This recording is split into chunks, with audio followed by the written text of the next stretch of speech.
I don't have much to say, but I just wanted to share that I know some of you have been around Clearlake for a while, probably have participated in some other studies related to the downtown. Our intent is not to throw those aside, but this is more, less of a downtown corridor design workshop type of thing. It's more focused on the existing partnership the city has with retail strategies and the data-driven approach that they take to attracting retailers to our community. And they have a group now called Downtown Strategies, and our hope is to, working collaboratively with them, not only can we grow some of our national retail brands across the city, but also develop a more vibrant traditional downtown. So with that, I'm going to turn it over to Jen Gregory, who's the president of Downtown Strategies, and she can introduce the rest of the team. So thank you. Thank you, Alan, and thank all of you so much for being here. We apologize for the delay, but appreciate your patience, and we'll try to make the best use of your time with us this morning. I'm Jen Gregory, the president of Downtown Strategies, and like Alan said, our goal is really to provide implementable solutions for the city and the community for enhancing the downtown. We take a very market-driven approach to that process. So in addition to the market analysis that has been conducted for the city of Clearlake from a retail perspective, we're also going to be looking at walkability of the downtown area. We're going to be looking at commute patterns of the residents of Clearlake. Where do they work? How long are they in the car to and from work? What are some of the spending patterns of those people in Clearlake, such as yourselves? And what are some retail focus categories for the downtown? We'll also be looking at tourism opportunities. Obviously, you have a wonderful asset with the lake. We were here in July and back again now, so we really understand how fishing is such a big part of the tourism environment here in Clearlake. So our goal is to take all of the assessment that we've done thus far back in July when we were here, also in addition to what we hear from you all today, to put together some solutions for the city that can really be taken immediately. So we're not necessarily looking at a 20-year plan of what the downtown area could look like if you had all the money and the resources in the world, but we're taking an asset-based and market-driven approach. So what can the city do immediately to start making enhancements to attract new investment, to improve the vitality of the downtown area, so that it can be a point of pride and an economic engine for the community, even more so than as it is today. So it's my pleasure to introduce my two colleagues. Elliot Cook is our Director of Real Estate for Retail Strategies. He works every day recruiting national retail to Clearlake and other markets across the country. So he's extremely familiar with the process of development, the process of attracting tenants. So that's very, very important to the work that we'll be doing in downtown. Also, Matthew Tate is our Director of Business Development. He has been working with Alan for quite some time to start this partnership, and will be managing all of the different deliverables and efforts that we do throughout the life of our partnership with you all. So to make the best use of your time, I think we'll just jump right in. And we do have a presentation that we'll try to share. That was part of the delay, so again, my apologies for that. But we can go through. The next couple slides are bio slides of our team here today.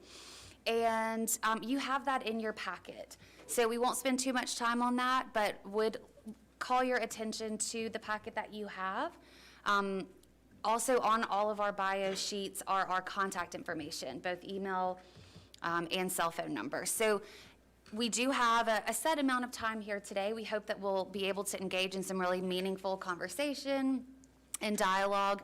But if there's something after our session today, thank you, that you wish you would have said, that maybe you didn't feel comfortable saying in front of the group, we really would encourage you to reach out to us via email or phone. We'd love to continue that conversation. Ultimately, you know, whenever we do this, and our team works literally from California to Florida and everywhere in between, we come to a community, we look around, we kind of have some preconceived ideas of what the path should be. But almost always, when we meet with the stakeholders of the community and of the downtown, our perception shifts a little bit. So this is not just an exercise, this is a crucial part to our efforts here. So really encourage you to be candid, share your feedback with us. This will drive the direction of our efforts, so it's very important. So our process is really first this discovery element. You know, we want to hear all the things, we want to see. We took just dozens of pictures when we were here in July, took some more today. So that's very important. Then we put together, as I mentioned, a roadmap, solutions that the city can take. And then we stay with the city. We want to make sure that the strategies and the solutions that we put together are practical and that they are implementable. So as Alan mentioned, you may have been part of a planning process before, and maybe things got done, maybe they didn't. Oftentimes we go to communities and they say, this is just another session. How is anything going to get done? Is anything going to get done? You certainly have an amazing team on your behalf here in Clearlake. We have been absolutely impressed with how they handle all of these challenges, and we feel confident that these solutions will be implemented. And as I mentioned also, all of these elements were ones that I think I brought up, but this is really kind of the foundation of the plan that we'll be putting together. We start with market analysis, and then all of those other 4 pillars will be taken into consideration, and we will provide recommendations and strategies for all of those to really round out what we hope to be kind of a refreshed attention and revitalization efforts on the downtown area. So I'm going to quit talking and let's just jump right in. So Elliot will take us through a series of questions, and again, please just speak up. Alan, can you refresh what the process is for someone that has a comment to make? Yeah, I think what we'll do is we'll start with the folks that are in the room here, and so if you just want to raise your hand if you have something you want to say, Tina will bring a mic around to you. So we'll go around the room first, and then if you're online, you want to make a comment, just raise your hand on there, and then Ms. Swanson will let you into the room to make your comments.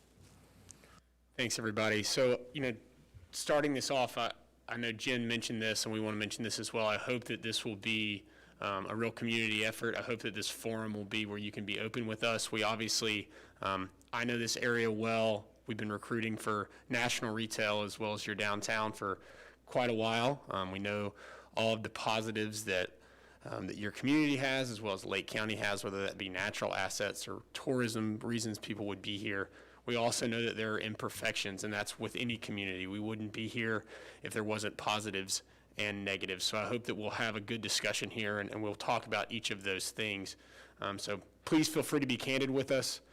You're the local expert. That's the reason we're having this, and we would love to hear everything we need to know about history, about current challenges, current positives, and what you envision for the future of your downtown. So we'll start out with the first question, which is just tell us about your community. What sets Clearlake apart?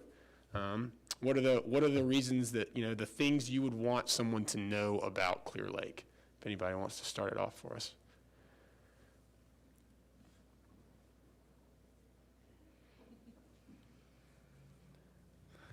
There we go.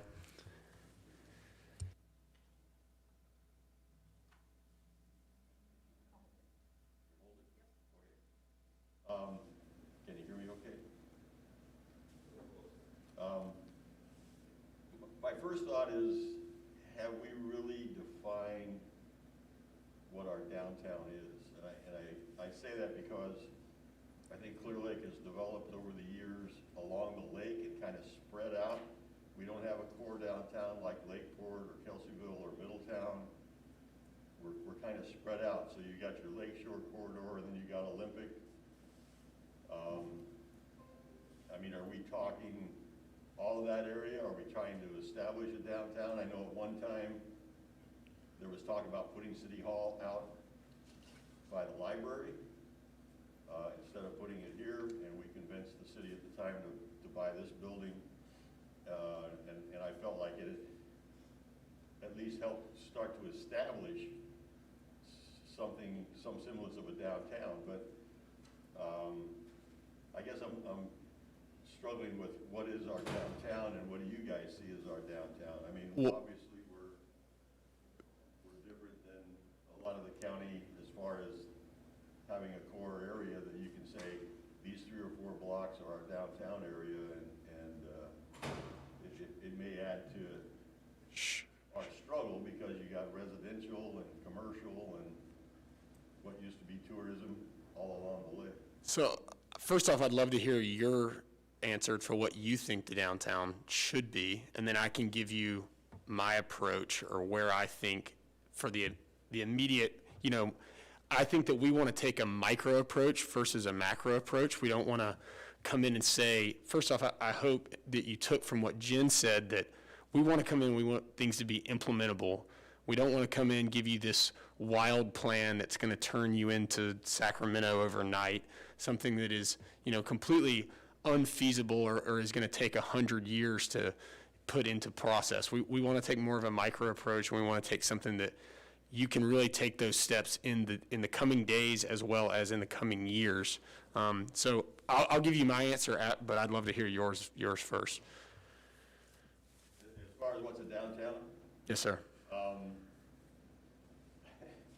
That's a good question. I mean, there's a distance from Foods Etc. to Safeway. That's what I always have called our commercial corridor. It starts at the highway and it ends kind of at Olympic, although there's some commercial past that.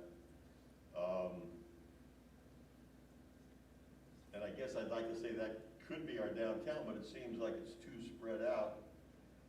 And I guess it's a matter of what can you attract to it commercially or retail-wise?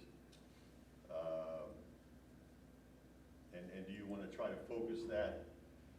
I guess I don't see us focusing and say, okay, the area from Mullen to City Hall is our downtown. I don't see that as an answer. I think we have to look at what the community has and then try to determine maybe where we can put certain types of uses. I know we're in the process of changing our zoning ordinance, and I go back to the first zoning ordinance. I go back to I've been here since '74, so I've seen a lot of changes, but I don't know if I helped you at all, but. No, I think that's great. I'll tell you my approach because I work for Clearlake in 2 different aspects. We recruit national retail, but we also want to focus on the downtown. Obviously, this is a downtown meeting. I think of you kind of having 3 different corridors. I think you have the national retail corridor, which is out by the hospital, which is out by Walmart, and that's where we try to recruit a lot of these national brands that we're all familiar with that I think would be very successful if they were to come to Clearlake, and would be successful for all of Lake County. I think you have what I would call your regional corridor, which is Olympic, which is your Safeway, your grocery outlet, that area where you've got some C-stores or gas stations, as well as Taco Bell, things of that nature. And then for me, just once again, taking a very micro approach, don't think that this can't grow, but taking more of that focused approach is I kind of think of it on Lake Shore, between Austin Park and the Chamber, like Highlands Park, I believe is what that park is right there, it's called. And then trying to kind of focus inward, and how do we build walkability there? How do we take advantage of the current assets that are currently there? Where is there opportunities for development? And how do we make that more of, ultimately this is about density. I think all of us that think of a successful downtown, there are people walking, shopping, living, maybe there's an opportunity for a hotel, things of that nature. So that to me in the immediate future would be the focus. But if anyone has a disagreement with that, I would love to hear the reasons that we should be focusing on other areas as well. What sets us apart from other communities is, I think, our size in the county. We are the largest base. But I want to share a negative with you that I would like to see changed. We live in the commercial district above our shop, and I live next door to a resort. they have done a great job converting their resort to having people come stay for the weekend. However, they don't warn people of the negatives when we do have an algae bloom, and I see them check in and check right out. And what I'd like to say, our community, what's great about it is we have such a variety of things that we can offer besides the lake. So if they come and we have an algae bloom, there's wineries, there's art, there's just so many things that we can sell. But what sets us apart in a negative is we don't educate our retail people on how to deal when we have a negative thing. Turn it around into a positive. Okay, the lake's not usable right now this way. Take your kayak down, or, you know, most of the time, like for example, in an algae bloom, the middle of the lake's beautiful. It's just the shoreline. So I just think part of what sets us apart is our size. We have great opportunities here. I think you have a public that the business community is ready. We're waiting. We have been waiting. And so it's just a matter of coming together and educating us as business owners and property owners how we can make this work. Yeah, I think that's a great point.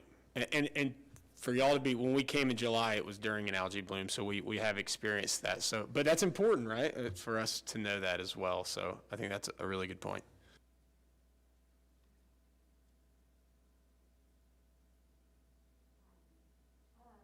Well, I think what sets Clearlake and the whole lake apart is obviously the lake, and you talked about, fishing, which has never slowed down, but looking back in history of what this lake used to be in the 50s, this was the resort lake.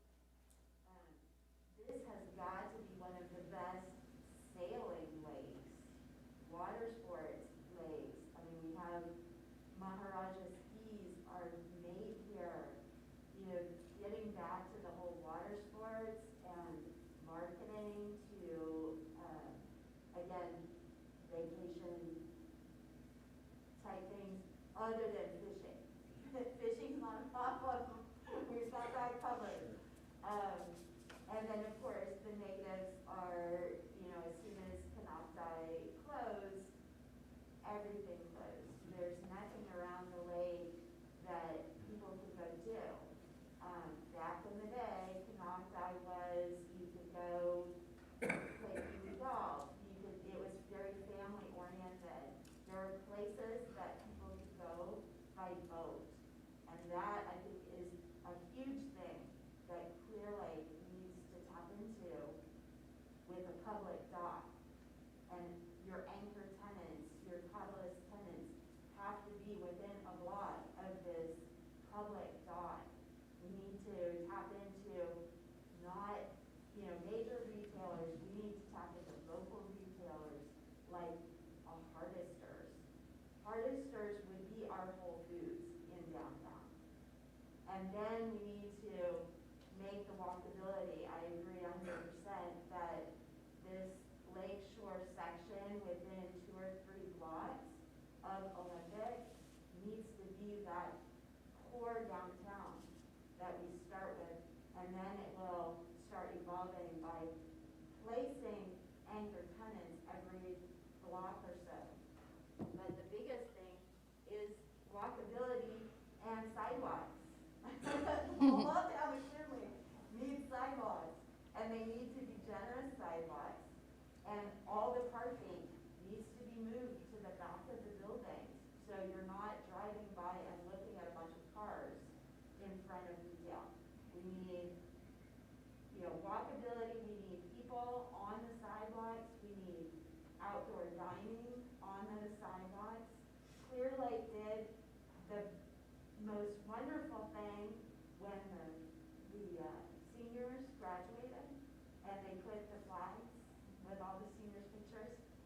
I just want to say that was awesome. And that's the kind of stuff we need to do. Well, that was mostly Chief Cepeda's wife, I think, and Miss Cherno, wasn't the city really, but. Is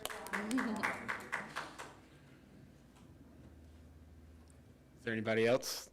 Do we have anything on the Zoom? Great, thanks. Anyone online wish to provide some comments?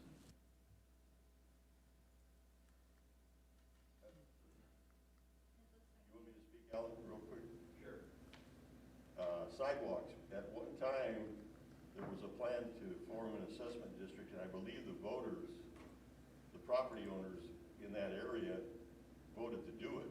And I think there was even engineering done to run sidewalks down Lakeshore Drive and then down Olympic.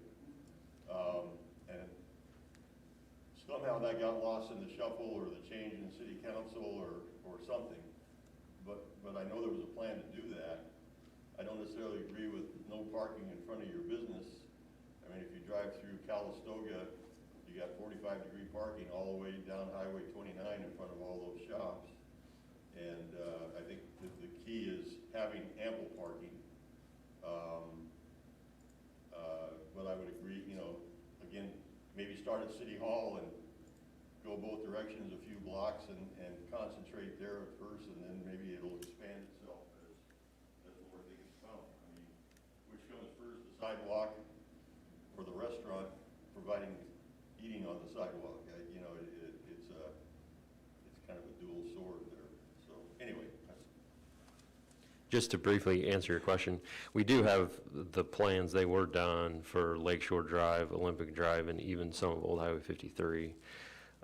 They're a little stale. They'll need to be updated a little bit, but a lot of that work has been done, and we do think that we'll be able to get some state grant funding to do that project. So. I just want to clarify, when I said parking, I mean parking lots.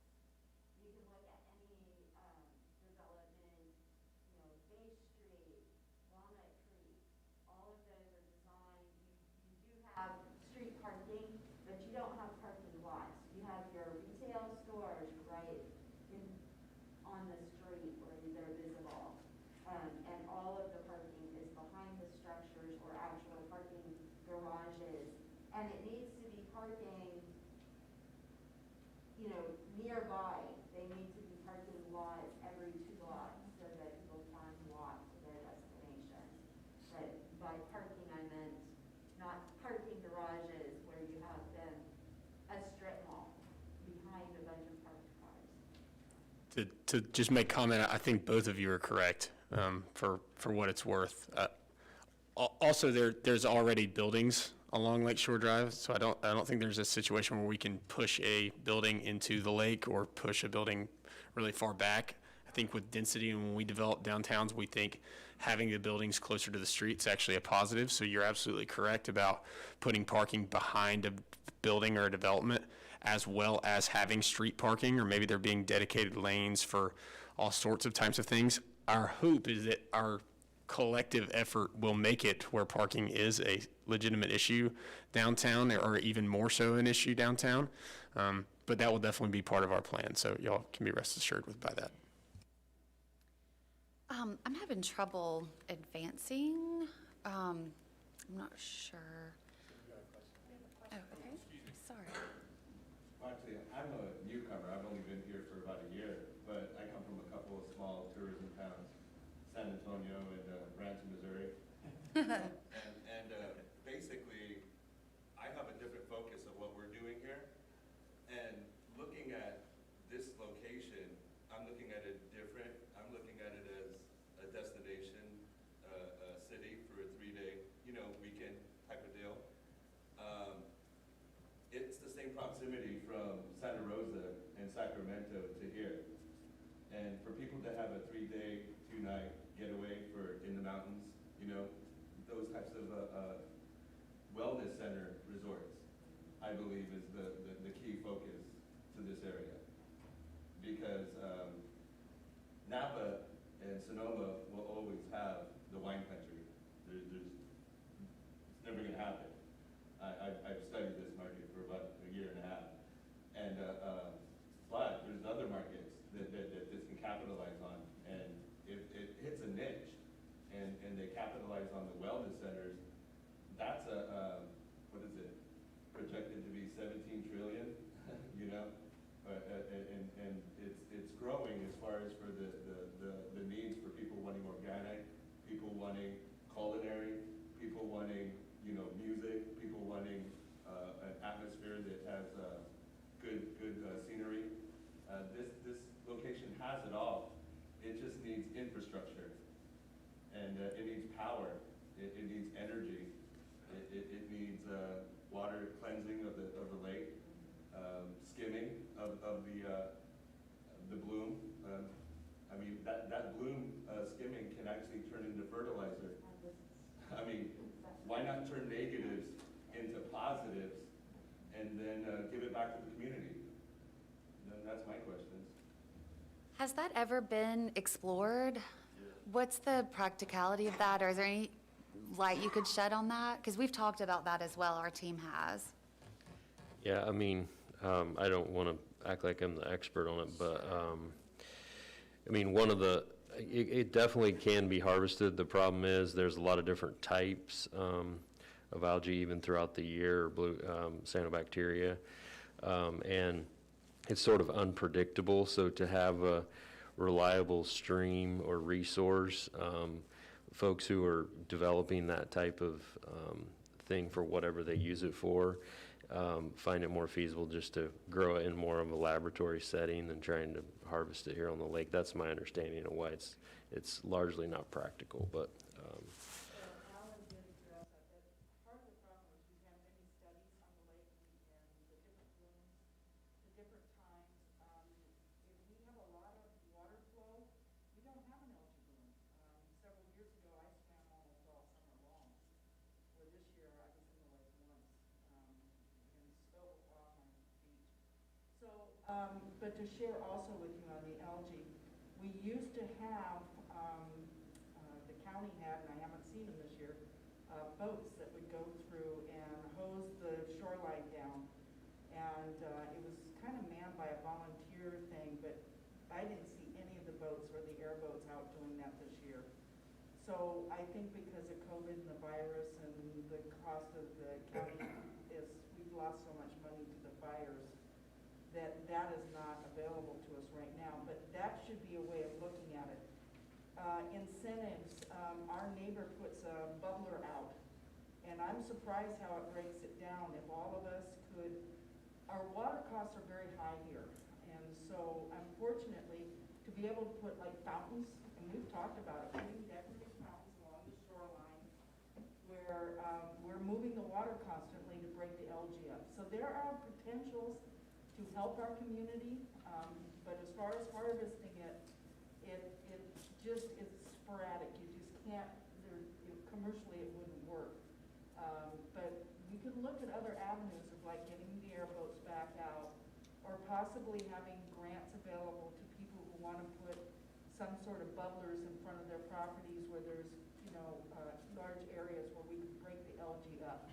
Because once it's broken up, it sinks. It's just when it dies and it's laying on top. And it's sad. It's been an issue. Don't let anybody fool you.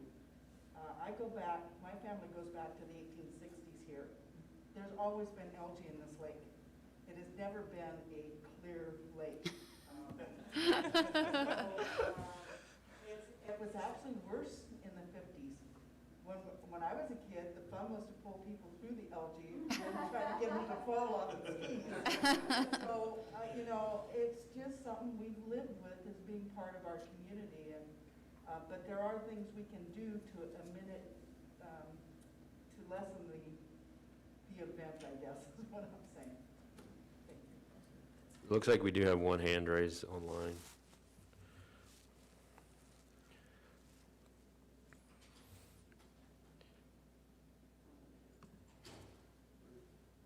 Okay, Gary, go ahead.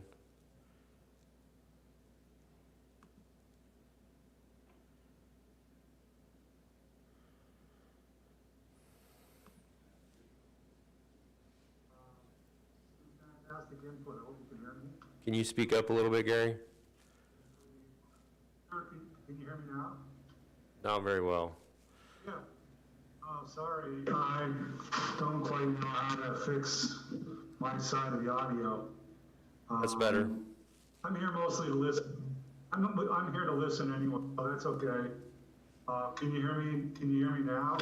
Yes, that's better. Go ahead.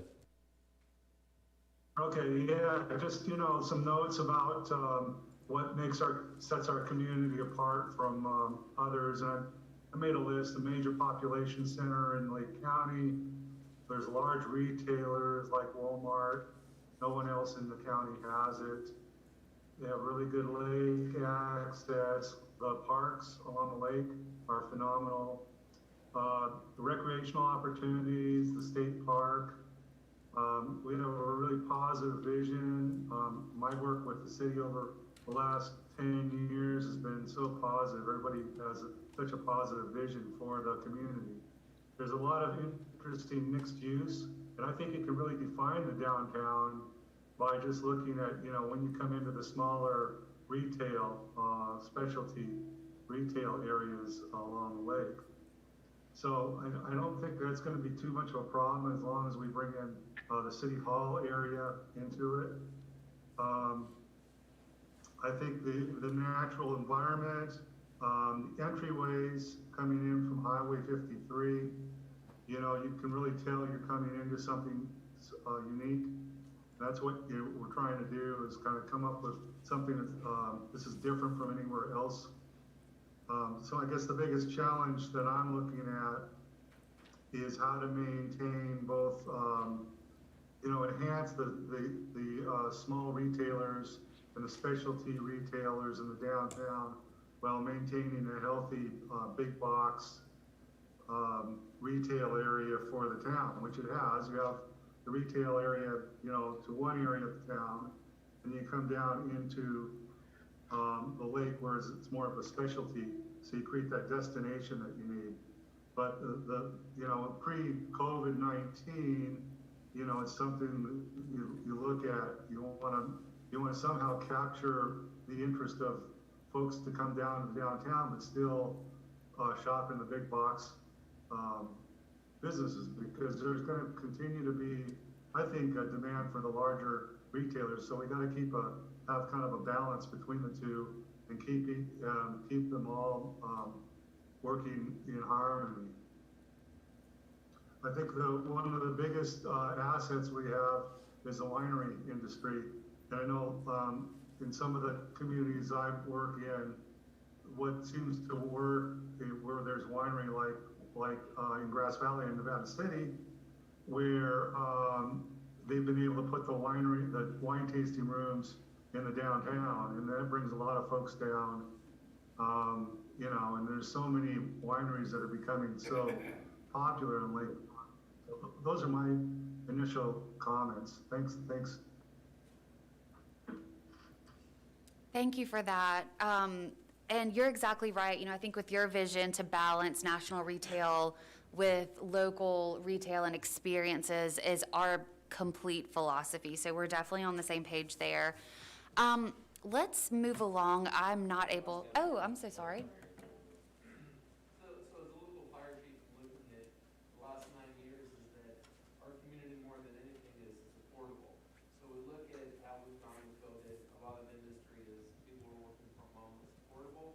On the commercial and industrial side, we're centered between the coastal and the inland. So property is cheap. I look at through the area of Clearlake and Lake County as a whole, we have a lot of big commercial buildings that we converted very quickly to a manufacturing nature. And that is going to bring jobs. When I look at Highway 29 out of Middletown at 7 o'clock or 6 o'clock in the morning, there's several hundred cars going out to people that are making $30 or more an hour. That same thing can happen here. We haven't really marketed that part of our versatility here in Clearlake. And looking at all the different wineries, a lot of our grapes are exported to Napa County, and they're taking credit for our grapes. One of my retired battalion chiefs has Petit Syrahs that he makes a fortune off of those.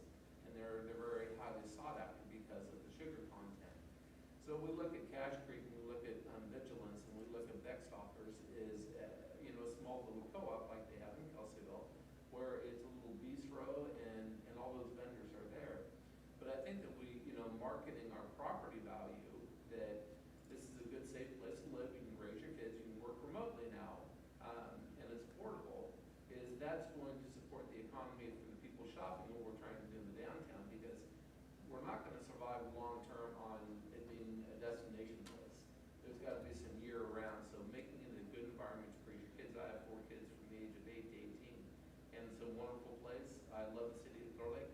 I've served this community for 33 years in the fire department. And watching the last 9 years in Napa County, Sonoma County, and adjacent counties, property loss. People aren't rebuilding. You can't afford to get a house built, $400 a square foot. We have it here. We just haven't marketed it well enough. And I know with the city and the department, we're trying to get rid of as much blight, but the gentleman, Gary, hit it on the nose on Highway 53. If you drive down Highway 53, there's nothing to draw you into the downtown part of it. People drive by the cycle, there's a Tractor Supply, there's a Walmart, and there's a couple fast food restaurants. Nothing detours off Old Highway 53. Or do something with the old airport, and I know that they've been trying that for years, and bring you down Lakeshore Drive, or coming off of Olympic, off of Highway 53. There's got to be something that's going to drive those tourists to go through the downtown and stop and shop.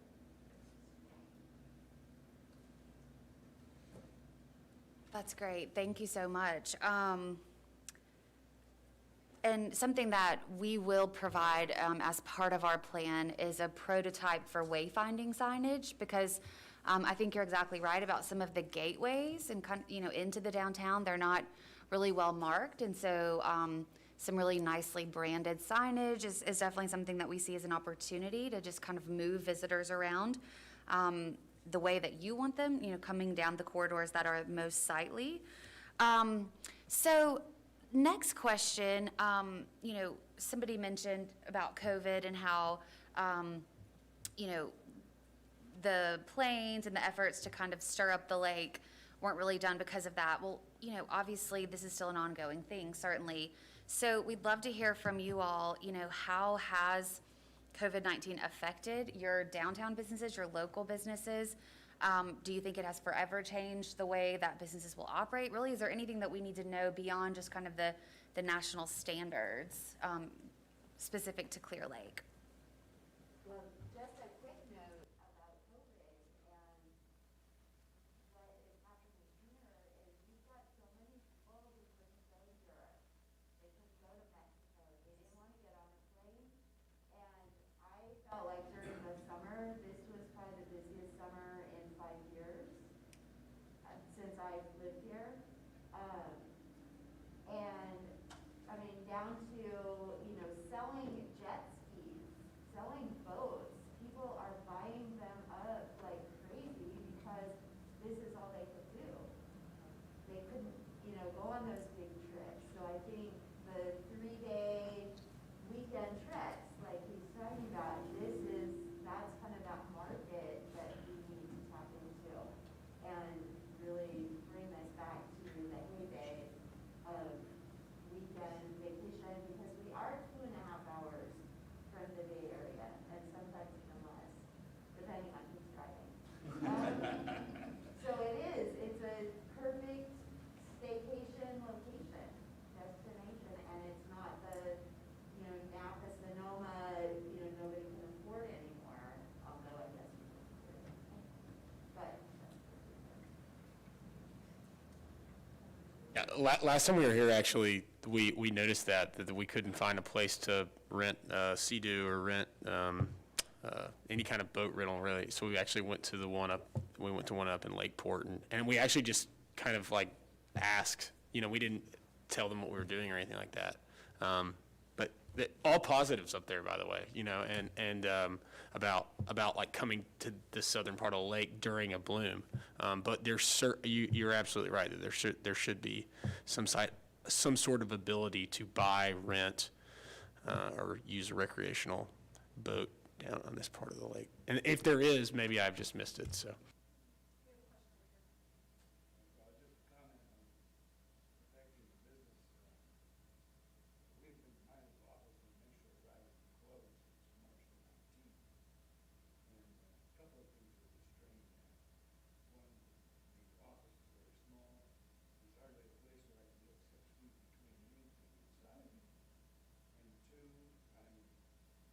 At-risk population, being over 75 years old.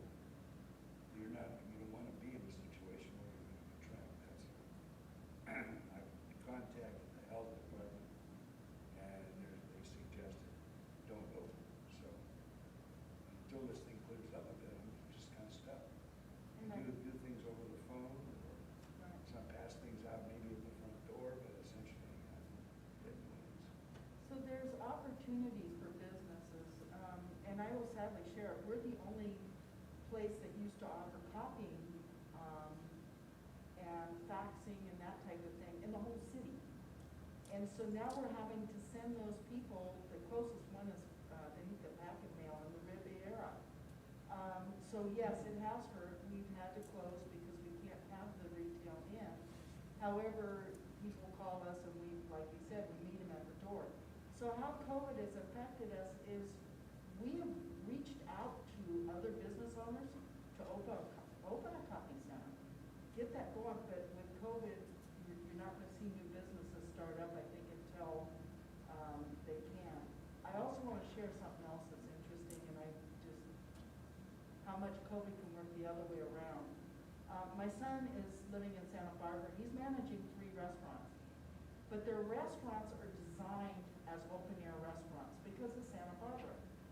And if you look at Main Street and you look at the spot, they are successful because of having that outdoor eating situation. I really do believe that we should take what we've learned from COVID and be able to move forward to modify possible businesses, such as more restaurants, resorts, with that same, what's the next event gonna bring type of thing, you know? We do have a type of climate here that even though it gets cold in the winter and hot in the summer, we can mitigate with fans and heaters and have beautiful settings outside, gardens and everything else. So let's take what we've learned from COVID and move it forward into a better experience for the people that come here and shop here. Absolutely. And is there, you were talking about that you guys are, well, a couple of you have said that, you're the only one that was offering copies and such, but also that because people aren't driving into the city because of COVID, they're kind of staying local. Do you guys think that there is a need for co-working space, moving forward? Obviously, social distancing is going to be key to that and minimizing capacity, but having a spot where someone can, go in, rent a desk for great Wi-Fi and copy services or a fax machine, is that something that you think is necessary, or are people fine where they are? Yes and no? Kind of conflicting thoughts on that? Yeah.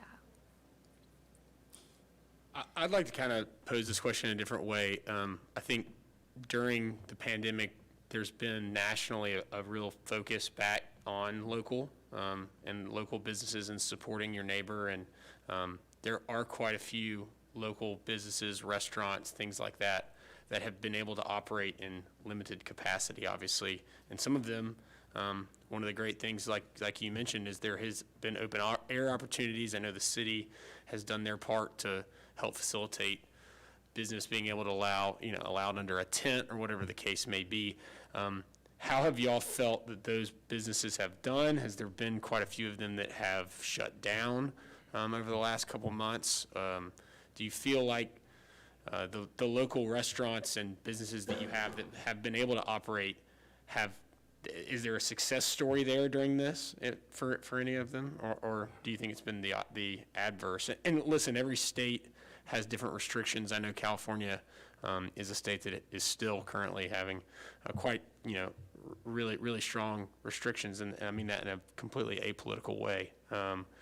But I'd love to hear y'all's feedback on that, or if there is any, if y'all have noticed anything about. Let's mainly talk local restaurants during this. So I think you've had several of your main restaurants. Howard's is closed, Cactus is closed. I have a grocery store up here, and we do provide products to a number of the other restaurants, and it's not nearly as what it was. I think people are really they're nervous about going out to eat, even if it's outside. And now, having said that, our deli has been really busy. We can't find help. So those people who left those jobs are currently not out looking for work. Interesting.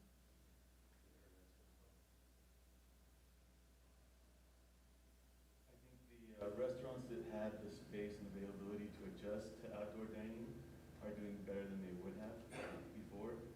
And just looking at a few over on Lakeport and Kelseyville, packed, Monday through Friday, especially the weekends. And I think they're packed with a lot of tourism, people that are out-of-towners. And I think what we can do, COVID's gonna be a passing thing, but I think in a way it's put Lake County on the map for a lot of people that weren't aware of it. They moved from the Bay Area that can work remotely. And I think that we should capitalize on them learning about us. And I think a lot of them are now looking at it, well, it is kind of close to the Bay and affordable, and we could buy a place here and work there. And I think that will be the change that we can capitalize and learn from COVID. Another thing is I think that the wine industry is a good area to explore, but we won't ever be Sonoma or Napa. I think they control what I call the old school or corporate blue chip market, boomers.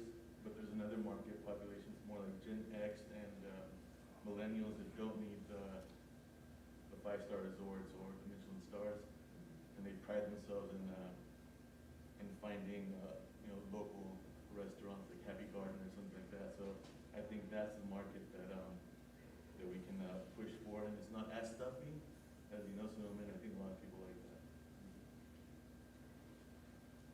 Yeah, thank you. I'll comment on that as well. I think y'all are exactly right, talking about health and wellness, talking about there being a mix of investment in making this a place where you want to raise a family, where you want your kids to live later in life, but also drawing in. I think identifying health and wellness is great. We talk about, I've heard talking generations. The boomer generation was the largest generation. They're starting to age. There is a shift to try to take care of themselves in health and wellness, and millennial is the #1 consumer. From the way we look at things, right, this is all data-driven. It's all consumer-driven. Ultimately, we want these businesses to generate a profit. They're generating sales tax back into Clearlake. The millennial cares very much about their health. Talking about the wine industry and whatnot, yes, absolutely, Napa Valley is going to always be a draw to people, but in the same way Paso Robles, in the same way Oregon is a draw to people, people want something different as well. And I absolutely think that there is a market there for Clearlake and for Lake County.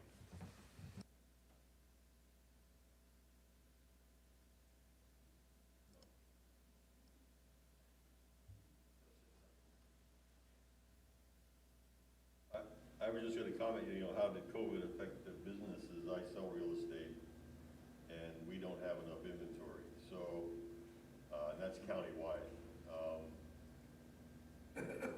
Which leads to another thought of, as we improve things downtown, I think we also need to somehow upgrade our housing.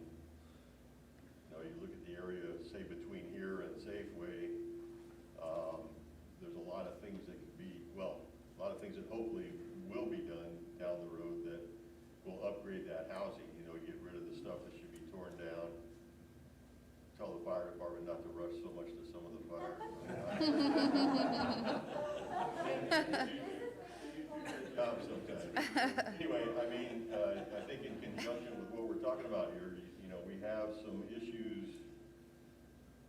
If we're going to draw people into work, we have to have a place for them to live, and a lot of people that work wouldn't live in some of the areas we have in town. So I think we have to be looking at all that. But as far as COVID and real estate, like I said, we don't have enough inventory.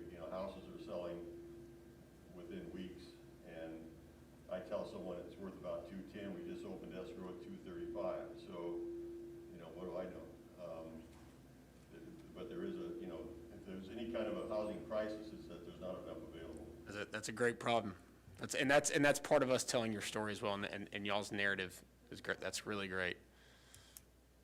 Yeah, I to carry on that, I think Airbnb in this area have gone crazy because people don't want to go to hotels. So the vacation rental market is huge, and the renovations. We live on a block that has like 40 houses, and when we first bought 5 years ago, I think maybe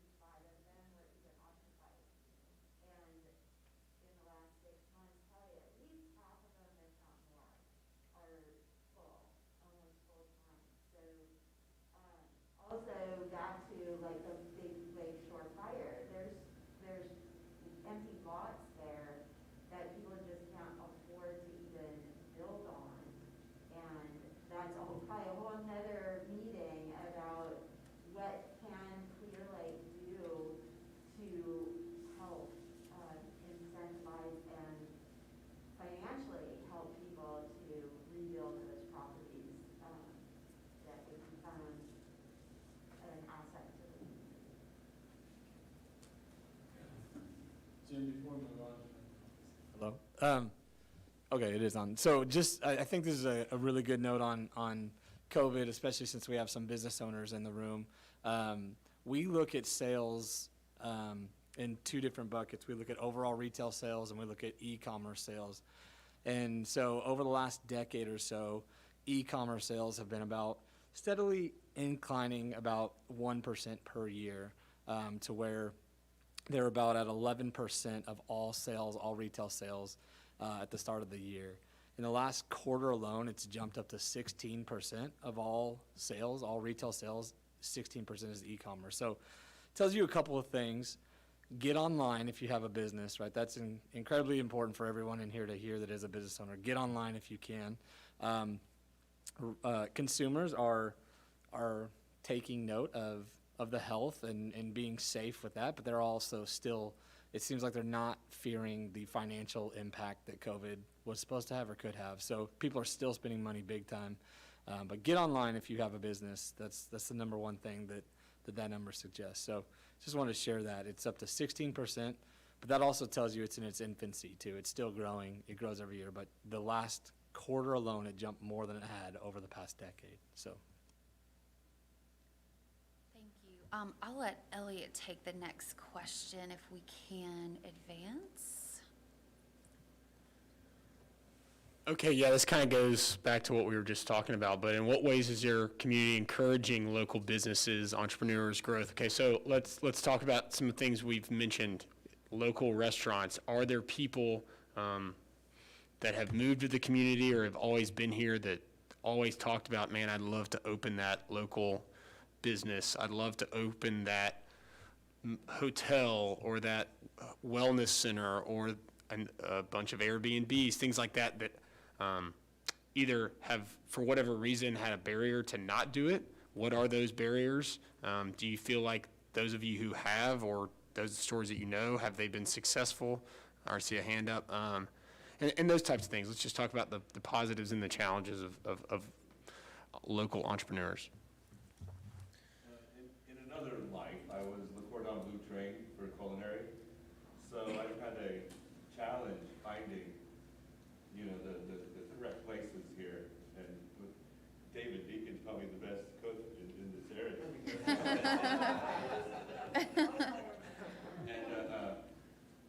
But what I'm definitely encouraged to bring restaurants and culinary to this area. But the thing is that we have to bring in infrastructure first in order to accommodate and to bring in that type of culinary. So one of the things that we want to do is to focus on purchasing distressed assets on the lakefront. And if we could work with the city in identifying these dilapidated assets that could be purchased, we would be more than interested in bringing parties to do build out. We currently have investors who are building the Chick-fil-A, the AMPM, and the strip mall over there in Lakeport. And they will be doing property investments with us here as well. Great. And we've talked to Alan, but we can't get the Chick-fil-A, we'll work on something else. That's all great from both sides of things, from the national and from the local. I think one of the biggest challenges with the downtown is often talking about these entrepreneurs. There's undoubtedly someone in your community who would love to open a business. And going back to the pandemic, multiple people are going to be going into their second and third careers after this. And a lot of them want to take that jump. Where, if they were to open that business, would it be? Is there a site that they could move in tomorrow and operate that business? I think that's one of the challenges we need to identify, and how, as a team, we can put forth, whether it's capital, whether it's, motivation, incentives, whatever, to make those things happen. I've got two. One, I have a son that is a graduate of the Culinary Institute.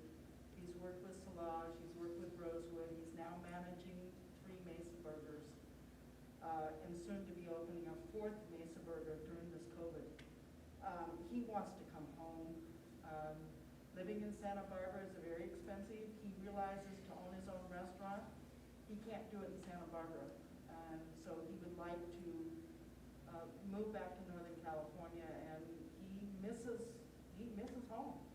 So I do have a kid that's, if you had the money, he's right here. He's ready. But I want to tell you some downfalls as well as the good part.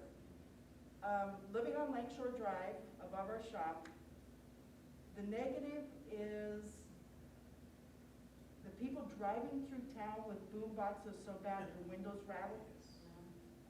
And I live right next to a resort. I feel sorry for those people that are, here for a nice, healthy, relaxing weekend, and all of a sudden they're shaken out of their bed because we have an environment that also lives here that has no regard to their neighbors.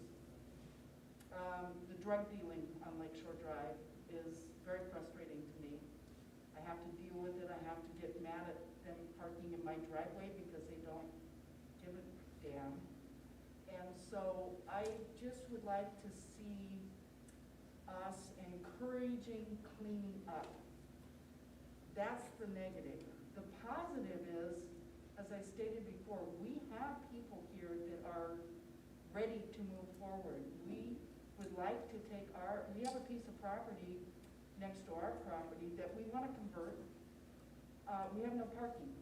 And when someone said parking in the back of our place is parking on the lake. I don't want anybody parking on the lake. I've made it into a nice garden where someone can walk.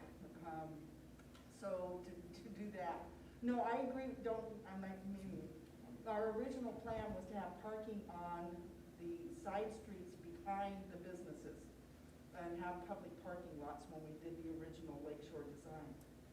But incentives money-wise, coming up with parking plans where we could convert this piece of property that was one time a resort and make it into a combination business with an apartment above it. And I just wrote a note saying what it would make an ideal location for business people that want to come in and use computers and access. Because there's not a lot of parking, it would be perfect for that. Or a real estate firm or insurance firm. But it's the capital. We're at our age, I can't go out and really get a good loan. I need to be able to have some incentives that are available to the business owners to do these type of things. And I'll also say too, as a community, one thing to think about is, as you were alluding to, right? There was a time in my life where I had time to run a business, but I didn't have the money. And now, I still don't really have the money, but I definitely don't have the time. But as you kind of look around in this room and online and other community, assets that we have, keep in mind, you might be the money person and you might have someone who has the time and the ability to run that business as well. And from what Elliot and I do, from a retail recruitment, from a national retailer's perspective, if you guys know you're interested in saying, like, I'd love to bring Chick-fil-A here. Well, does anybody know how much it costs to franchise Chick-fil-A?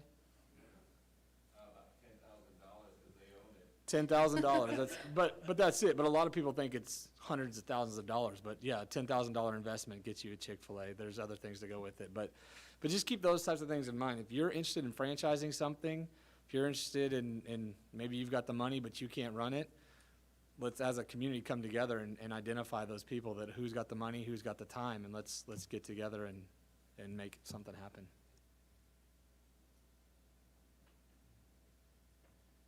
Anything else on this one? Do we have anyone online that wants to make a comment? I don't see any hands at this point, so. Okay, we can move on to the next slide. So, this is really, I think, where the majority of our conversation will take place today, is probably around this question. And this is where we use, our imagination and vision practically, because that's, again, really where our company comes in. Our model is to provide implementable solutions, not a huge pie-in-the-sky dream, although we can dream a little together practically. But, we've heard a little bit about what Clearlake used to be, the resort town and vacation. It is beautiful. We love it. I mean, we just are, it's so charming. The buildings, the architecture, the cottage style, it's just beautiful. But there are definitely some needs for enhancement and improvement. So when we think about, how should the downtown function? We've talked about infrastructure needs. What is your vision for the downtown? What do you wish you could do downtown? What do you wish, businesses, we'll talk a little bit more about the types of businesses that might be missing. But let's just talk about kind of a vision for what downtown could be. Performing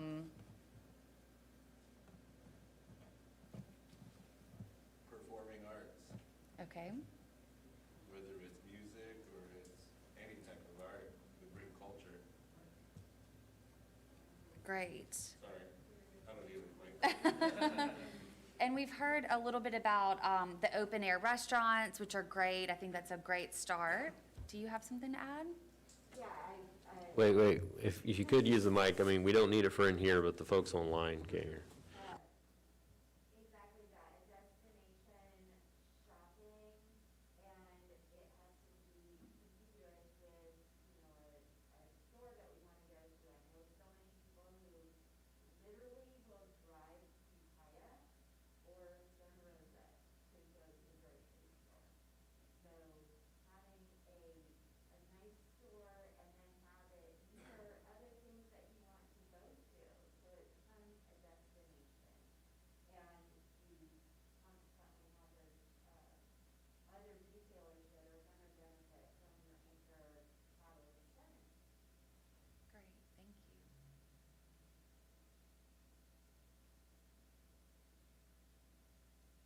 My wife and I own a business.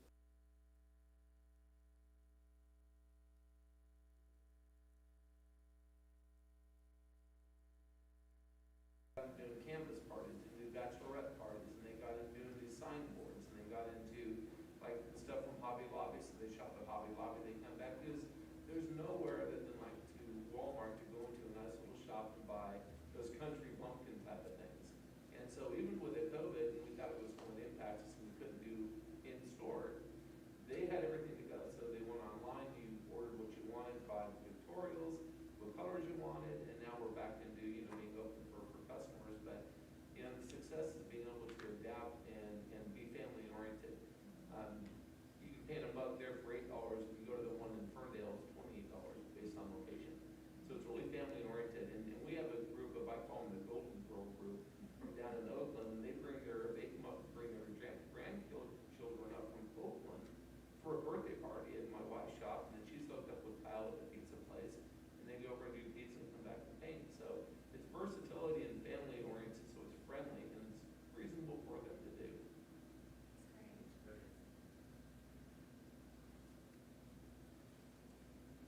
I've been here about 20 years now from the Bay Area. One of the things that I miss, and I no longer work, so it's relevant and irrelevant, is a decent place to buy clothing. When I worked for a long time, I always liked nice clothing. I still have some of them, but I very seldom have a place to wear them in Lake County. But I still think it would be nice to have a decent clothing place.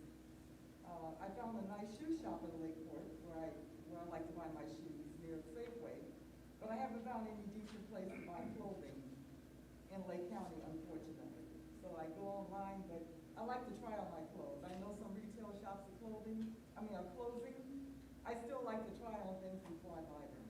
So that's my 2 cent worth.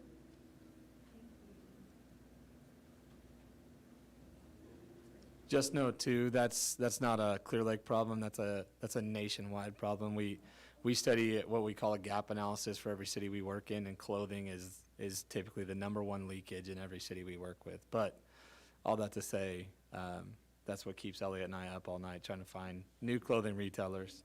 I'll say this too about the number of online sales going up. Yes, that is a thing, but previous to online sales, we all shopped in catalogs. And that also was a large portion of sales for businesses. So online sales actually has completely decimated catalog sales.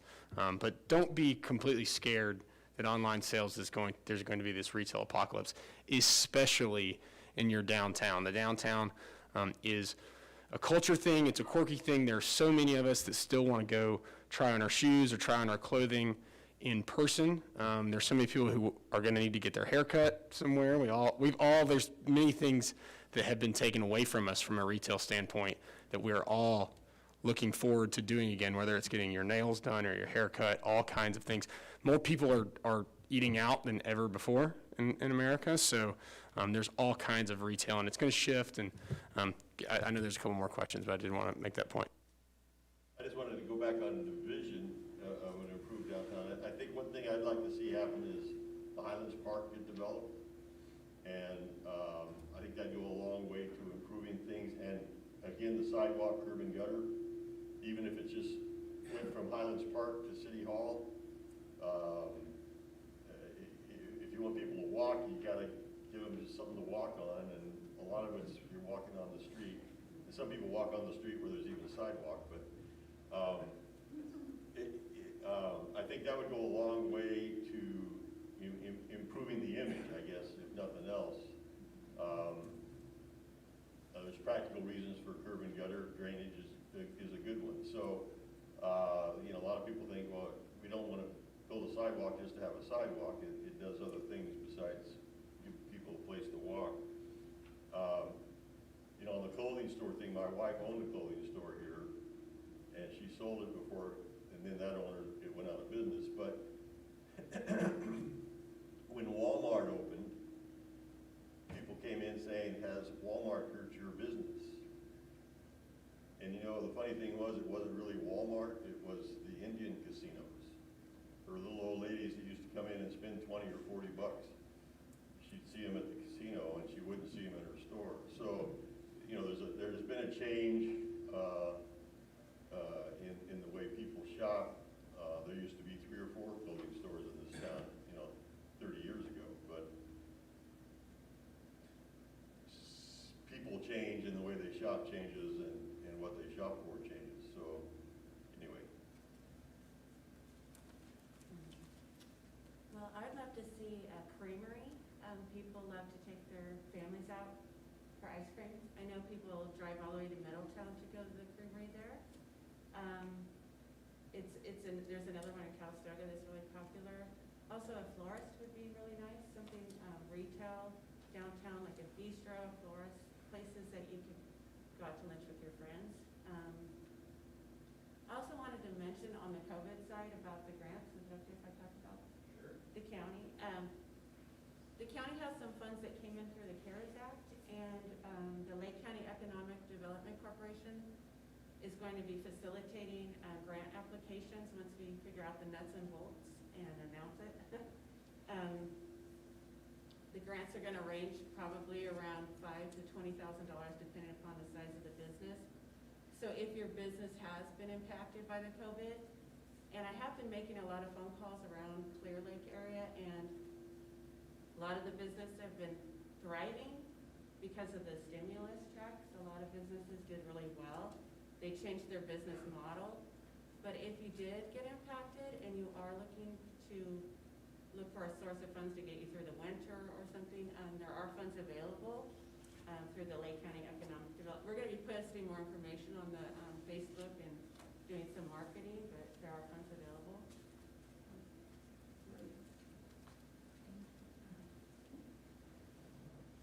So I think for the downtown, the whole massing mentality is so important. And I didn't even know about this business to paint your own pie. And I've been here 5 years. So marketing of local businesses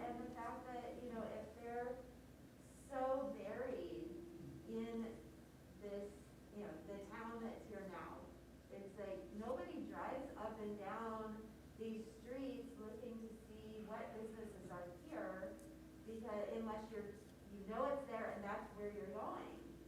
And to, relocate businesses into one massing downtown, walkable downtown, if I'm going to paint a mug, which I'm totally gonna do, I'm gonna go to the pizza place next door, and then I'm gonna go to the, the coffee shop next to that, and I'm gonna hit a bunch of other local retailers if it's in a walkable downtown. So thinking not just about bringing in new businesses, but bringing the businesses that are here together in one massing where they can all feed off of each other. I think it might be helpful, Jen. So I'm from Northern California. I'm actually from Rockland. So my parents used to come to Canocti Harbor all the time.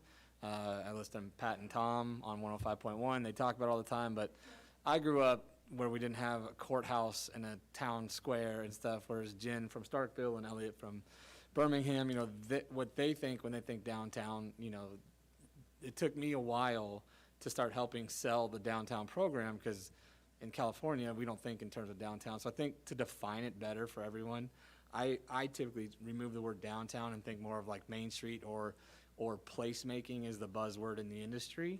And I think, Jen, you might help me, but to loosely define a downtown, it's really a 20-minute walkable area. Is that how you would define it? Yeah, absolutely. So, ultimately, that is what, you have the great thing is, we were in another community yesterday that literally doesn't have any semblance of a downtown. They don't have buildings. They don't have anything. Literally, they're wanting to create that starting from scratch. But you've got, a place and a space that is relatively defined. I agree, and you starting out by saying, what are we talking about? What area are we talking about is really valid because through design treatments, I think it's important for residents and visitors to know, okay, like I'm coming into the downtown area. This feels more dense, a little bit more urban, it feels different than the commercial corridors. That's certainly important. But really what many of you have talked about, a destination and somewhere where you can go. So that's what we want to help create. Definitely, we are going to be looking at walkability. The lake, you have it's a linear walkability. It's not a grid system, of course, because you've got the lake. And so one end to the other. I walked it when I was here in July. It was really hot. But I saw, on my feet that there was lacking infrastructure. I kind of had to make my own little path throughout the area. And, you see things very differently on foot than you do in a car. And so that's important to us. We want to be sure that, we really start to encourage, what people can see on their feet. We want to think on that level out rather than from the vehicular in. So that's, that's definitely our purpose here. One question I have for you guys, the parks, Austin Park, Redbud Park, we talked about kind of like Highlands Park. Are those, I spent a lot of time in those when I was walking around just because they're such great assets to have a park on the lake. It was July, it was really hot, so there weren't a lot of people out and about, but I'm curious, in your opinion, do the parks serve the highest purpose that they could? I know there's a lot of, more improvements coming to the park over here. Do people use them? Is that an asset that you think should be exploited a little bit more, improved? Because basically, to me, your downtown is kind of anchored by two parks, right? Redbud and Austin. And so those are great natural barriers. Do people use them? And if not, how can we get them to use them more? It seems like, not Austin, Redbud, I believe. It seems like it's not being used enough, in my opinion. We don't go there all the time, but when we do go, I think it could be better used. I know a few years ago, when the farmer's market was there, it seemed like it would have been a good place to continue. I don't know why the farmer's market disbanded, but it seemed like that would have been a good place for it to continue, and then there was, there was someone serving food at another vendor, and I thought that was a better use of the park. The only problem that I saw at that time was people bringing their dogs and leaving their fecal matter there, and people smoking and not being considerate of other people who didn't smoke and so forth and so on. Okay. So I think we could better use the park, maybe both of them. I know they've done a really beautiful job on the one here close to City Hall, Austin Park. The other thing I wanted to say is that I'm wondering if there is a way to make businesses more aesthetically beautiful. I know that's a cost. I'm not talking about them redoing the front or anything, but to let us know what kind of business you have. I've been here about 20 years now. There are businesses on Lakeshore I've never been in because I don't even really know what they do. And I haven't found anything that said, come inside to see what I'm about. So I don't know if that makes any sense, but that's how I feel about some businesses.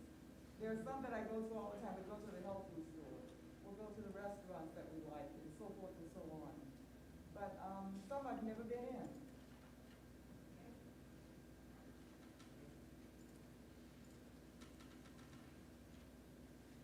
Yes, I agree that the parks are used for all the things we don't want the parks to be used for. And they are prime real estate that, again, can be used for destination type things. I mean, even turning it into the pee golf, whatever type draw that would bring people into town and give them a reason to come here.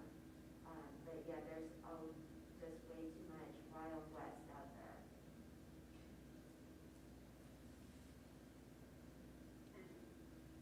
I have something to say, if I could. You got the mic. We need something more geared for like family fun. We have to drive, I have a teenager, you have to drive 2 hours to go do something fun that a teenager and a family would want to do for their birthday or whatever. That's just my thoughts. Thank you, yeah.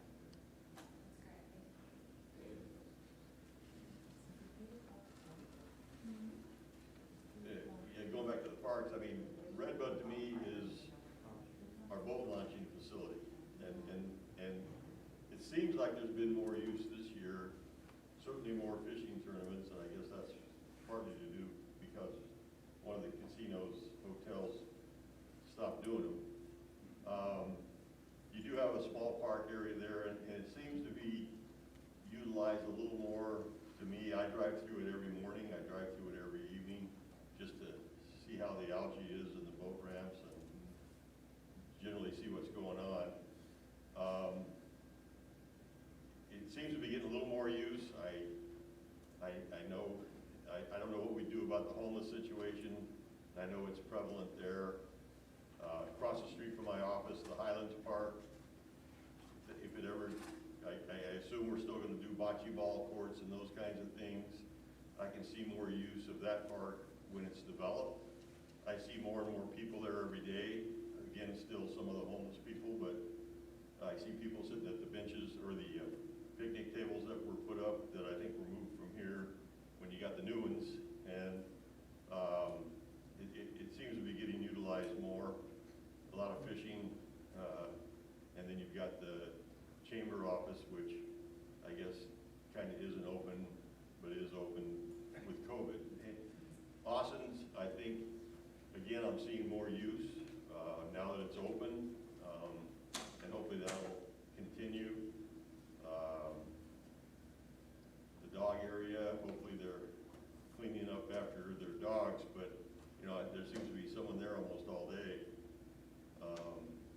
And I've got a guy that lives down the street from us that used to walk his dog down to the lakefront lot. Now he takes him to the dog park instead. So I think it might be a woman that's there once in a while, but he seems to be more attracted to coming here than going down to the lakefront lot.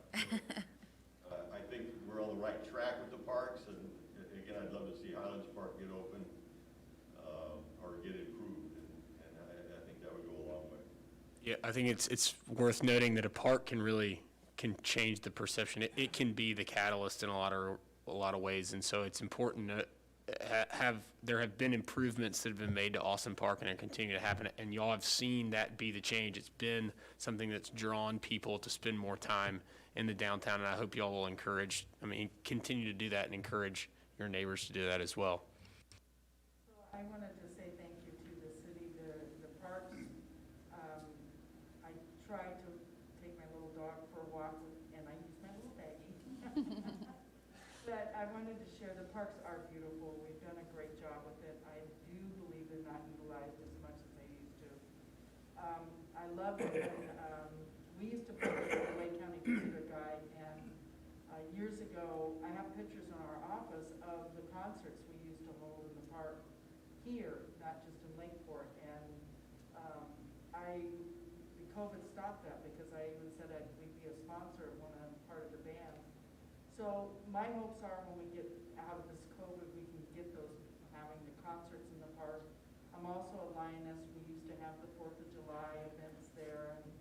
And I'm looking forward to this getting back to a normal. And I'm, again, one of the positive, I think the city's done a great job with our 3 parks, and I want to say thank you. I'd like to see a park across the highway for the kids that live over there. And I think that maybe we could group a bunch of those blighted tax-bearing lots together and put a little community park across the highway. I think that would add to it.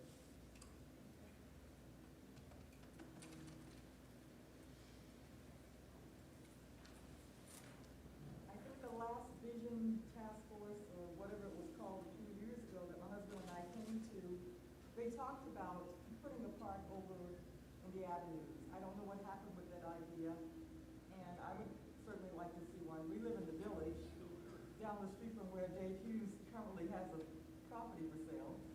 But I used to live on the other side of town when I first moved here, before we bought the house. But I'd love to see a park in that area for those people. Yeah, great, thank you. We'll move on to the next question. I really appreciate everyone's feedback so far. This has been really productive. I think we've touched on quite a few of them, and that's a good thing and important. But are there any other weaknesses or perception issues that may exist about? Let's specifically talk about downtown, or this main street that we've kind of identified that we need to know about that has not already been discussed.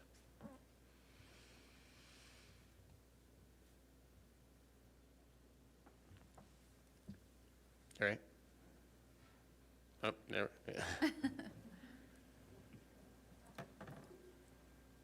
Okay, I'll try and give my 2 cents. I didn't quite fit in many of the categories.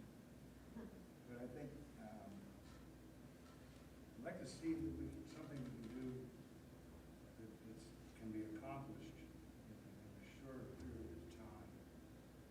And I think it all boils down to some of the infrastructure, which boils down to a few items. One, curb gutter and sidewalk for whatever area we're talking about. Now, Alan says there are some opportunities now that may actually happen. After 35 years of waiting for it, that would be great. Except there's a catch-22.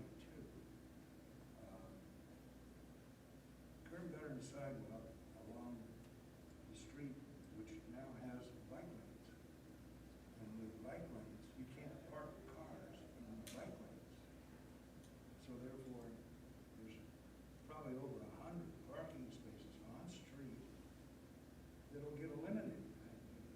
There has to be a way of moving the bike lanes to a secondary street or something to recreate that parking, because somebody that wants to start a business can't reasonably do so because there is no parking on their lot. There is no parking facilities or garages or anything. So they're running up against a brick wall. Street lights. In some areas we have a few street lights that look great. I think they picked a nice design for the street lights. We need about 100 more of them. Something every 100 yards or so down the street. Something, maybe in an area we can do it with LED lights that can't be too purchased with some kind of a grant to expand that, so the light is up the street at night, makes it someplace interesting to be in. Curb gutter and sidewalk, it's someplace you can walk.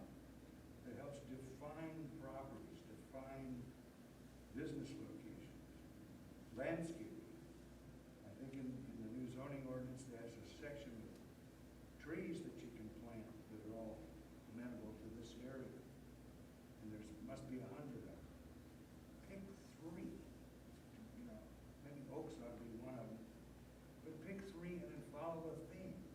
Perhaps some kind of a flowering tree that blooms once a year. If you buy a bunch of saplings about that high now, and in 10 years they're 20 feet tall, and helps define the street. When somebody coming in to look at it, to establish a business, they see an atmosphere that they'd like to be located in. It's encouraging to them. As to the uses on the properties, whatever the zoning ordinance allows, and then some. Somebody's going to come up with something that you've never heard of before, and you've got to make every effort to try and accomplish it. Last, I think whatever kind of process goes on here with this thing, that you have to engage with the business and property owners in some regular fashion as this process evolves. And that would be through like a newsletter.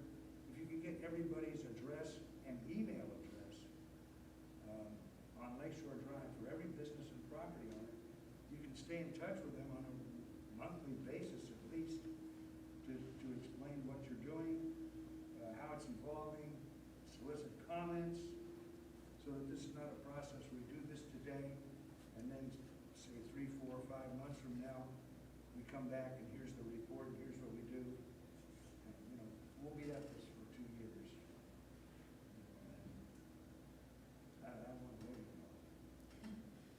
Well, absolutely. And everything that you said really fits into our philosophy about good downtown design. Literally everything you said. So we're big fans of that, and that will definitely be a huge consideration of our report. One thing, though, that I did want to mention is that in some communities that we've worked in, there's been a similar situation of, you know, kind of a minimal setback. And so when you add sidewalks, if there are already bike lanes, there's the concern of taking parking. In some communities, there's the opportunity to kind of have a multi-use path.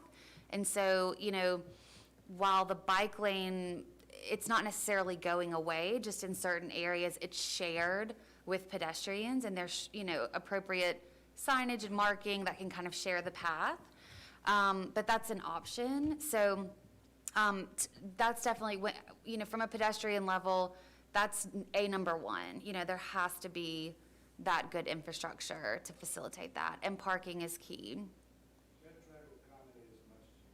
That's right. And we really believe in kind of complete streets, so designing streets. Yeah, I feel confident that there is. Right.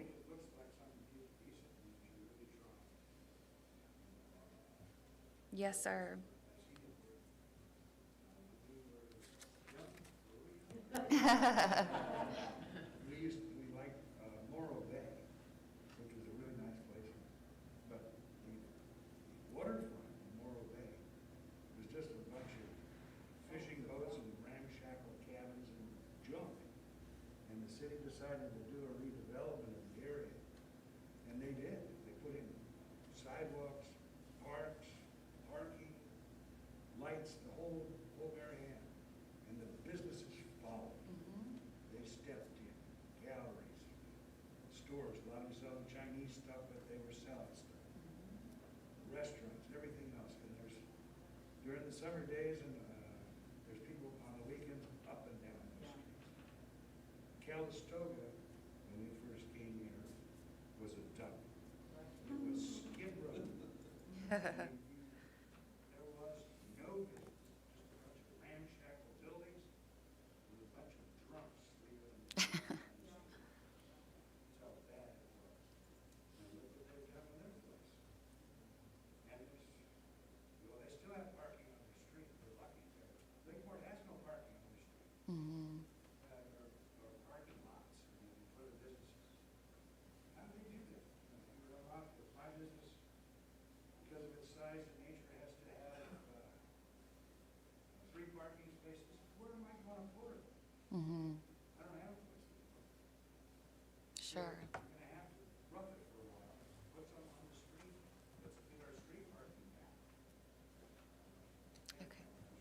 No, that's great. Thank you so much.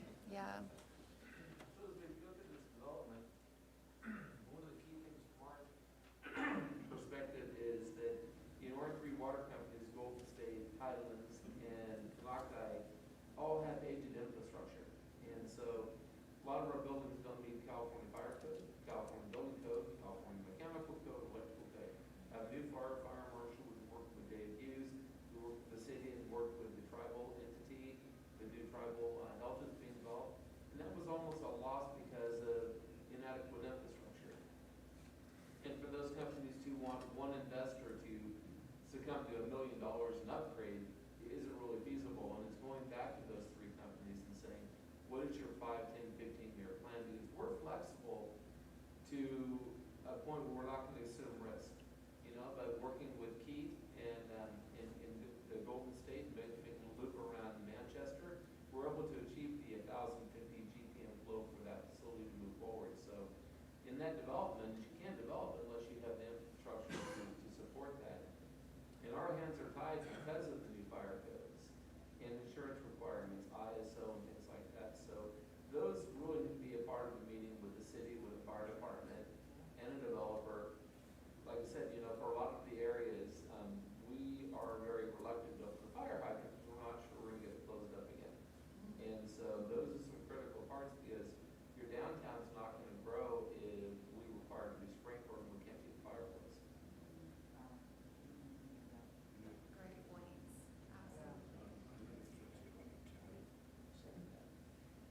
I think you'll cover it.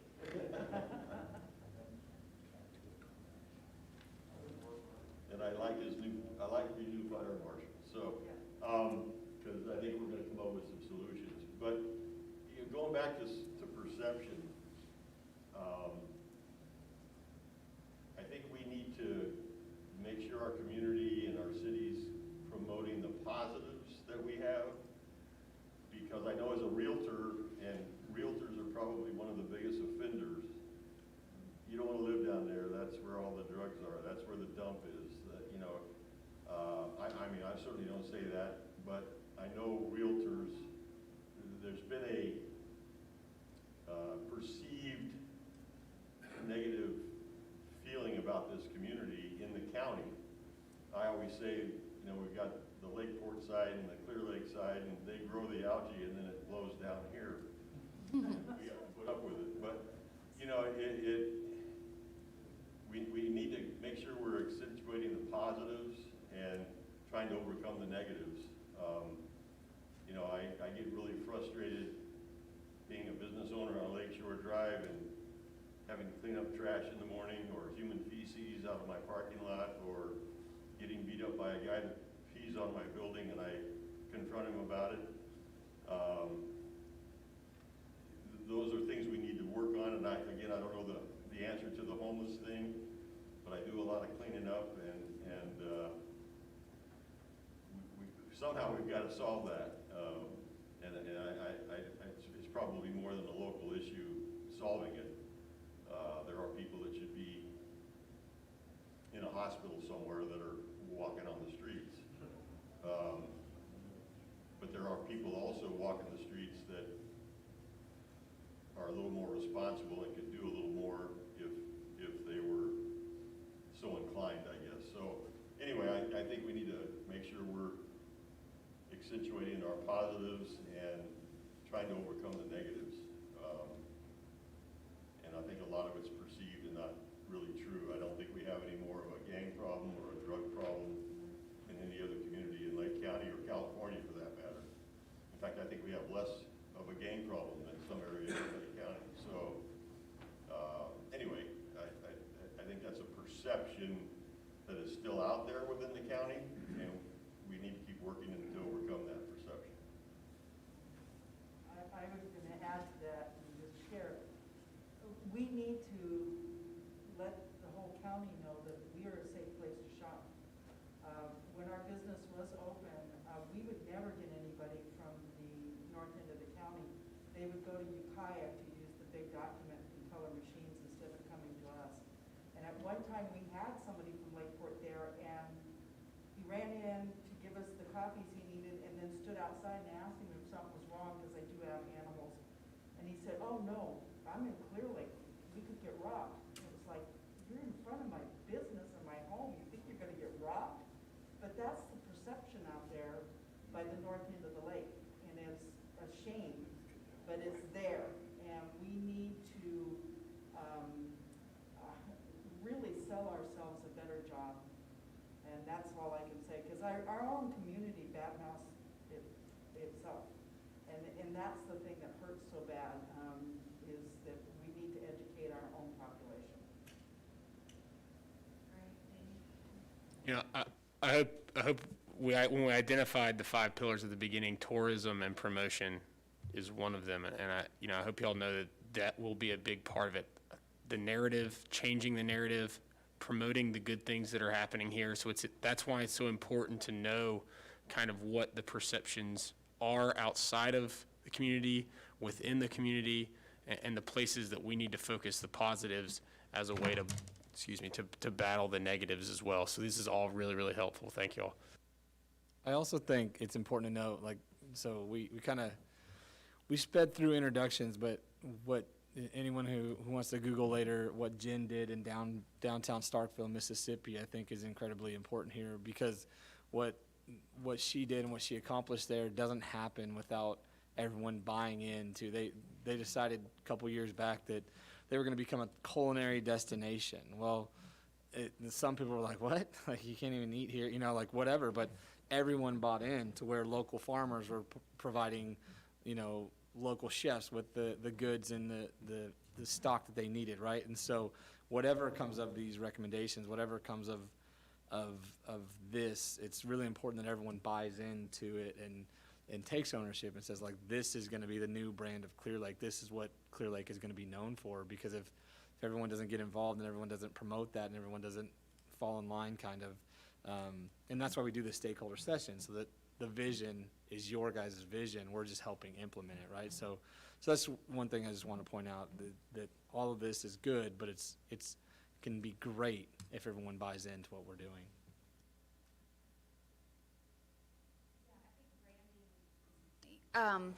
Definitely something that we kind of determined early on, when we were here in the summer, was,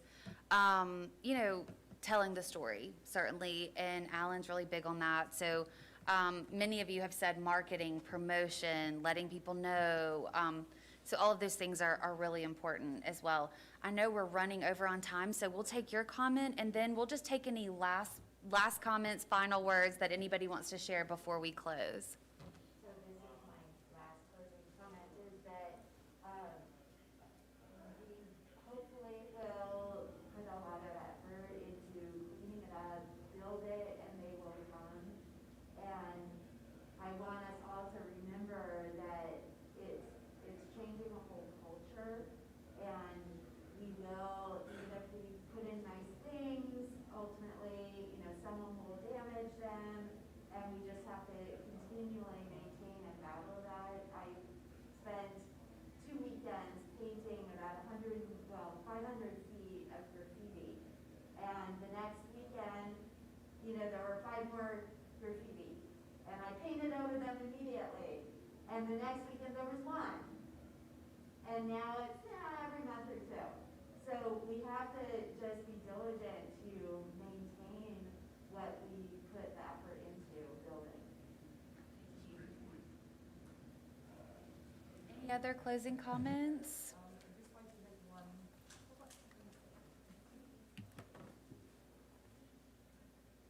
I think this is something we didn't really talk about, but there are some really good people in Clearlake. And I mentioned our neighborhood earlier, Village, and we recently had a problem with the neighbor that we had to get kicked out, the whole family. And, but we worked together to do that. And now Citizens Caring in Clearlake is helping to clean up their property. So we do have some really good people here who are willing to help each other, if we approach them in the right manner. And so our neighbors, 3 or 4 of us, are working together with Citizens Caring for Clearlake to make that property decent again. And I want to thank you all for being here and for doing the hard work that you do.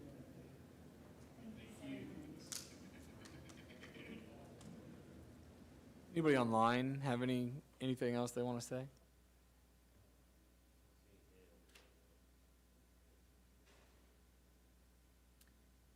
Okay, well, thank you guys so very much. It's really been an honor to work with your community. This has been such a great session. We've gathered pages and pages of notes.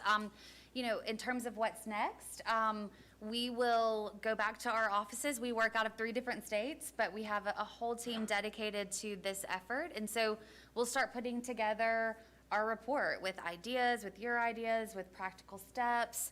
And in the next 4 to 6 weeks, we'll have something over to Alan. We'll present it virtually to him and his team, make sure we're all on the same page, and then it'll be available for all of you. So we can't thank you enough for really, doing the hard work of coming to a session like this, sharing how you feel, and then we know that you're going to help with implementation and everything that you can do to contribute going forward. So we thank you in advance for that. Reminder that all of our contact information is in the packet, so if you have any other comments that you want to share, please reach out to us, and we wish you guys all the best in the future, and thank you for your time today. Thank you.